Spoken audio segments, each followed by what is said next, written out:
Alright, so if you're anything like me, you've probably either never heard of this game before, or maybe you have heard of it and decided to look into it a bit, and saw a bunch of reviews explaining why this is basically the best game ever made.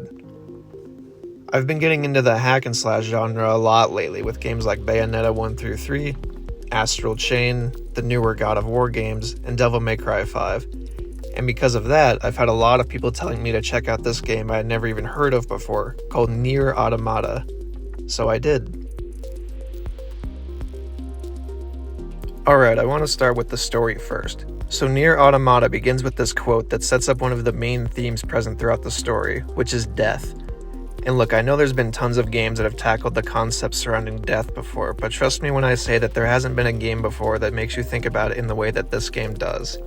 Now I could spend hours talking about how incredible the story of this game is, but for the sake of time I'm going to do my best to condense it into what I think are its strongest aspects. So NieR Automata is a game in which humanity is now extinct and lives on through these machines called replicants, which completely mirror the look of humans and each contain an individual's thoughts. These humans are at war with this other faction called machines, which are exactly what they sound like, robots that range in many different shapes and sizes. There's also this other important group in the story, but I'm not going to talk about them for spoiler reasons. Alright, that's the basics out of the way. Now let's talk about the main characters. So there are two main protagonists in NieR Automata, 2B and 9S, but you don't play as both of them in the same playthrough. What do I mean by that? Well, NieR Automata is actually a game that's designed to be played multiple times to experience the full extent of the narrative. So the first playthrough is with 2B with 9S as your sidekick, and after you finish that playthrough, you can then start over as 9S with 2B now being the sidekick, and experience the story through his perspective. There's also a bunch of pretty interesting side characters and villains, but again I'm not going to talk about those here. Anyway, 2B and 9S are essentially field agents in this war against the machines, whose jobs are to carry out specific orders given to them by their commander and other high-ranking members in the military. Now that doesn't mean that these two characters are just blank slate lifeless soldiers with zero personality. Quite the opposite, in fact. 2B is this quiet character that likes to only focus on the mission, whereas 9S is this more charming, likable guy that just wants to have a normal life. The characters themselves also contribute to the whole man versus machine thing because of the stark contrast between the more human-like personality of 9S and the more machine-like personality of 2B. 2B is also constantly trying to bring out the more human side of 9S, and it creates this really interesting dynamic whenever these two are speaking together.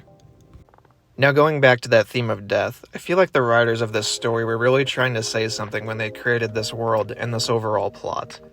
There are so many moments in this game that will just make you question everything you think you know about how life and death work, and I just think it's such a cool thing to see in a game like this.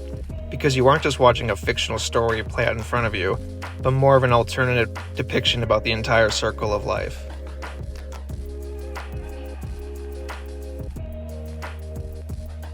Okay, next I want to quickly talk about the overall presentation for NieR Automata, starting with visuals, because I feel like that's another area where this game really excels in its genre. So NieR Automata primarily takes place on Earth with a post-apocalyptic look set far in the future. All of the environments that you explore consist of very old, run-down looking buildings covered in overgrown vegetation and rust. This all culminates in a great sense of immersion and really helps sell the fact that you're on an abandoned planet completely devoid of human life. There is a very good amount of location variety ranging from city ruins to rolling desert hills to a theme park to old factories and some others I won't spoil. The game also has a very good sense of scale, as I never felt like I was walking through endless miles of terrain purely for the sake of it, and each area is just the right size that it needs to be. You can tell the level designers really wanted you to stop every now and then to admire the scenery, as the map is littered with scenic outlooks that allow you to just admire the world around you. The lighting looks particularly great in this game too, especially when indoors. There's this really neat use of light rays that flow in from windows and cracks, and it just looks awesome. I even had this moment where I quickly checked when this game came out, and I couldn't believe it was actually over 6 years old. I also want to quickly touch on performance, as that's something that I don't think enough game reviews talk about these days. And it's great. I played this on PC and had zero issues getting a solid frame rate at max settings with a mid-range PC, with a good amount of options for tweaking, so absolutely no problems in that regard.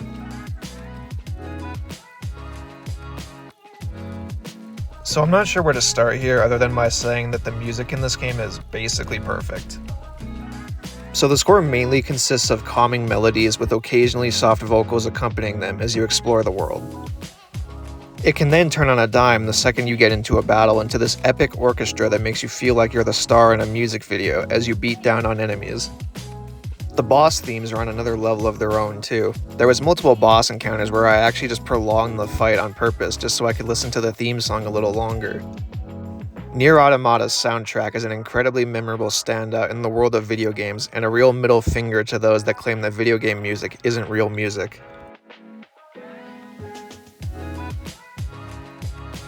Now I want to get into combat and the overall gameplay progression. NieR Automata was developed by Platinum Games, who are most notable for creating the Bayonetta series, so there's naturally a lot of similarities between the two when it comes to combat. Melee combat in this game is generally fairly straightforward, consisting of light and heavy attacks that change based on the weapons you use. Weapons can also be upgraded and switched out for other ones as you progress. Where NieR sets itself apart, however, is when you begin to incorporate the drone, or pod as it's referred to, into the combat loop.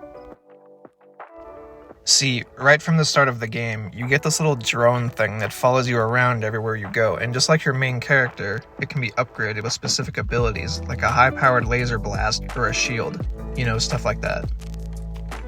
It can also fire a stream of bullets at whatever you lock onto simply by holding the right bumper. This may seem like a small ability, but this is really half of your arsenal when you use it efficiently. One moment you can be up in an enemy's face with your melee weapons landing combo after combo on it, but then you suddenly get hit and need to back off to heal for a moment. So in this time you can then switch to firing your drone at the enemy to keep dealing damage. The enemy AI adapts to this too, so that it uses more melee focused attacks when you're up and personal, but then will switch to firing off a bunch of ranged attacks when you do the same. I will say the melee combat in NieR is pretty basic compared to most other games in this genre, as there aren't really any combos to master aside from just combining light and heavy attacks together. The combat here just isn't as deep as it can be in similar titles, so that can be a downside depending on the person. It doesn't bother me personally, but it's still worth mentioning. Moving on from combat, progression is the other key thing that I think makes NieR Automata stand out from other games in this genre. So the main flow of progression in NieR is very dynamic, as this game often completely switches genres multiple times. What do I mean by that? Well, for example, the game starts in a flying section where you control a robotic mech and you need to shoot at oncoming enemies and avoid projectiles, kinda like a shoot 'em up light. After that, it then becomes a traditional hack and slash where you're typically only fighting a couple enemies at a time with a few exceptions. Then it becomes a 2D platformer. Oh, and all of this happens in the span of about 5 minutes, by the way, and this constant shifting happens throughout the entire game. I imagine some people think this is pretty gimmicky, but I really like this. It constantly keeps the progression fresh, because as soon as you start getting tired of one gameplay style, the game switches to something completely different. Now, aside from that, the progression is actually fairly standard. The majority of the game takes place in a large area where you will constantly be going back and forth to and from missions and side quests.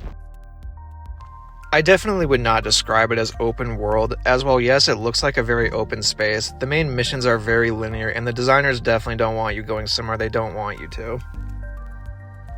I'll be honest, the amount of invisible walls in this game is a bit extreme, as there's so many areas that your character could so obviously fit through, but they just don't let you. But that's a minor nitpick.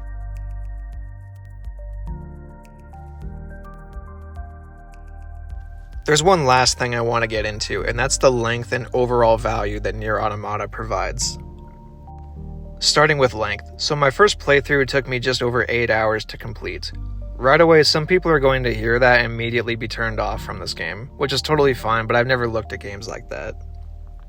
I personally don't equate a game's length to its value and instead look at the actual quality of what's on offer, and I think I've made it very clear by now how much I enjoyed this game. Anyways, I mentioned that my first playthrough was just over 8 hours, and that's because I went back for that second playthrough I mentioned earlier, because I was keen for more story details, and that lasted me about 6.5 hours. So in total I got, let's call it 15 hours out of this game. There's actually 5 total main endings that you can get, but I don't really feel intrigued enough to go back for another 3 playthroughs, maybe someday though. So for value, I see it like this. If this is a game you only see yourself playing once and never again, I would personally recommend waiting for a sale, as I could definitely understand being a bit underwhelmed after paying $40 for only an 8-hour experience. But if you're someone that likes to get more than the bare minimum out of games and enjoys replaying them, then I have absolutely no problem recommending this game at full price.